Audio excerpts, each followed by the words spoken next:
मेरे प्यारे देशवासियों, पंडित जी का दवाखाना सुखी जीवन के माध्यम से मैंने जो अंधविश्वास को मिटाने की मुहिम शुरू कर रखी है, उसमें आप भी निःशुल्क जुड़ें। आपके कमेंट्स और मेरी प्रेरणादायक वीडियो समाज में अवश्य सुधार लाएंगे, ऐसा मेरा विश्वास है। मेरा आज का वीडियो इस बात पर है कि आदमी कर्म तो कर सकता है, लेकिन उसके मन के माफिक या उसकी इच्छा के अनुसार उसे फल मिल जाए, ऐसा कभी देखा नहीं गया। फल किसी और के हाथ में है। अब आप इस वीडियो को सुने ध्यान से। हरिओम नमः शिवाय। मेरा आज का वीडियो एक रहस्य को उजागर करने वाला है, और वो रहस्य क्या है मैं बताऊंगा। नाम है, बंदे तू कर्म करेगा पर फल तेरे कर्मानुसार या इच्छा अनुसार मिले, ऐसा हो नहीं सकता। फल मेरे हाथ में है, वो होगा जो मैं चाहूँगा। शुभ व अशुभ कर्म का फल उल्टा भी हो सकता है, अशुभ और शुभ भी हो सकता है। ये ज्ञान हमें परम पवित्र ग्रंथ गीता से मिलता है। जब अर्जुन ने को श्री कृष्ण जी ने ज्ञान दिया, गीता से लिया गया है कि कर्म तेरा और फल मेरा। अब सुनिए, कुछ गाने भी आपने सुने होंगे, जैसे आपकी कृपा से सब काम हो रहा है, करते हो तुम कन्हैया मेरा नाम हो रहा है। ये लाइन भी इसी हेडिंग से जुड़ी हुई है। अब सवाल ये बनता है, वह कौन शक्ति है, वो कौन आत्मा है या परमात्मा है जो हमारे किए कर्म का फल हमारे हाथ से छीन रहा है। इस वैज्ञानिक युग में इन बातों पर यकीन करना ठीक नहीं होगा। सब यही कहेंगे जब हम करेंगे तो हमें फल मिलेगा। कोई नहीं बता सकता कि फल क्या होगा, पर मैं आपको प्रत्यक्ष उदाहरण देकर सरल भाषा में समझाऊंगा। सुनिए, जीवन जीने के दो रास्ते हैं। नंबर 1 सामाजिक जीवन, नंबर 2 आध्यात्मिक जीवन। कुछ लोग मिला जुला जीवन भी ज़्यादातर जीते हैं। सामाजिक भी होता है और आध्यात्मिक भी होता है, धार्मिक भी होते हैं और अधार्मिक भी होते हैं। पहले हम सामाजिक जीवन पर लेते हैं, इसका अर्थ समझते हैं। इस जीवन में आवश्यकता आविष्कार की जननी मानकर प्राणी जीता चला जाता है। इस जीवन में प्राणी लोभ मोह बैर क्षणिक सुख के अधीन होकर जीता है। थोड़े से सुख को ही वो असीम सुख मान लेता है, शारीरिक सुख को ही वो सुख ज़्यादा मानता है। और इस भौतिक जीवन के जीने में प्राणी अपनी शक्ति, मानसिक शक्ति, धन बल, छल कपट धोखा, सभी शक्तियाँ लगाकर जब फेल हो जाता है, फल कर्मानुसार नहीं मिलता, तब उस परम शक्ति के सामने समर्पित कर देता है। जब उसकी सारी शक्ति फेल हो जाती है तो कहता है, भगवान जी मेरे कर्म ही खराब हैं, जो आपको करना कर दो, मेरे बस की अब नहीं रहा। और फल शुभ मिले या अशुभ, उसे स्वीकार भी कर लेता है। पर फिर भी मानव की एक प्रवृत्ति है, कर्म वो परम शक्ति को दोष लगा देता है कि तुमने ही मेरा काम रोका, भगवान जी नहीं होने दे रहे, मेरे कर्म खराब है। इस तरह के दोष को फिर भी लगा देता है।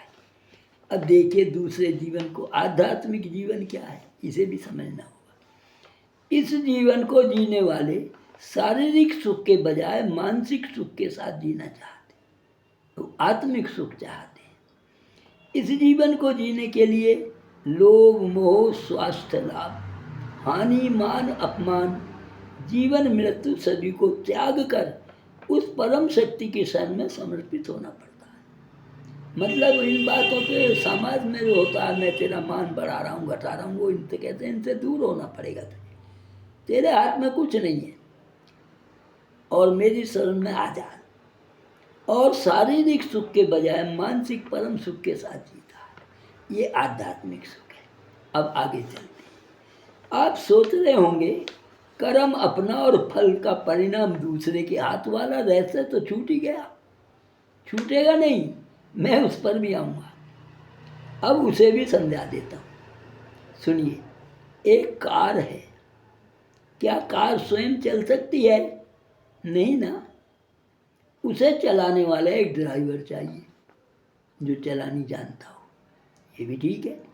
और सुनिए, ड्राइवर कार चलाता तो है, पर कार कहाँ जानी है, कब जानी है, कहाँ रुकनी है, कहाँ से पेट्रोल लेना है, ये सारे अधिकार कार के मालिक के हाथ में है। कार, ध्यान से सुने, कार है, उसको चला भी ड्राइवर रहा, लेकिन ड्राइवर की मर्जी नहीं चलेगी। चलेगी किसकी? जो उस कार का मालिक है। जहाँ वो कहेगा वहाँ ड्राइवर को कार ले जानी। ड्राइवर कार को चलाता तो दिखता है, पर चलाने का परिणाम यानी रिजल्ट मालिक के हाथ है। मालिक जब और जहाँ कार को चलाने वाले ड्राइवर को चलाने से रोक भी सकता है, कार को रुकना ही पड़ेगा। सारी शक्ति तो उस मालिक के हाथ में है, वो तो केवल चला रहा है। अब ध्यान से सुने, हमारा शरीर कार है, हमारी ये बॉडी है, ये कार की तरह है। इसे चलाने वाला हमारा मस्तिष्क इच्छाओं की पूर्ति के लिए ड्राइवर का काम करता है। हमारा मस्तिष्क आज्ञा देता है, तभी हम हाथ पैर चलाते हैं, देखते हैं, पढ़ते हैं, सुनते हैं, गाली देते हैं, लड़ते हैं, सब कुछ दिमाग से करते हैं। तो अब आप समझेंगे शरीर कार है और इसको चलाता कौन है? हमारा दिमाग, ये ड्राइवर है। और मूर्खता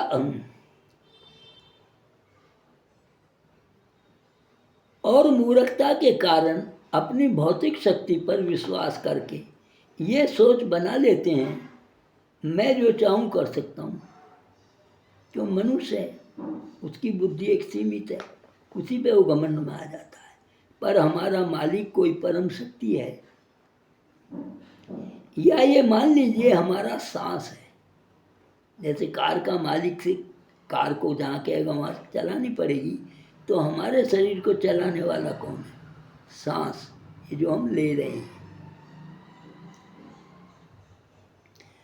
हम अभी तभी तक जिंदा हैं या कुछ कर सकते हैं जब तक जीवित है, यानी सांस आ रहा है, और हमें चलाने वाला ये सांस ही है। कहते हैं ना, जब तक सांस तभी तक आस। अब आप समझ गए होंगे, शरीर जो है ये कार है, चलाने वाला हमारा मस्तिष्क ड्राइवर है, और कहाँ जाना है, क्या होना है, उसके लिए हमारे अगर सांस निकल जाए तो दिमाग क्या कहेगा? शरीर चले ना दिमाग चले। श्वास ही हमारा मालिक है, वो यानी मालिक कहें या श्वास जब चाहे हमें रोक सकता है। अब आप समझ गए होंगे कि कर्म तो हम कर लेंगे, लेकिन हमारे प्राण रहेंगे तभी तो। जब प्राण ही निकल जाएंगे अब कर्म क्या हो पाएगा?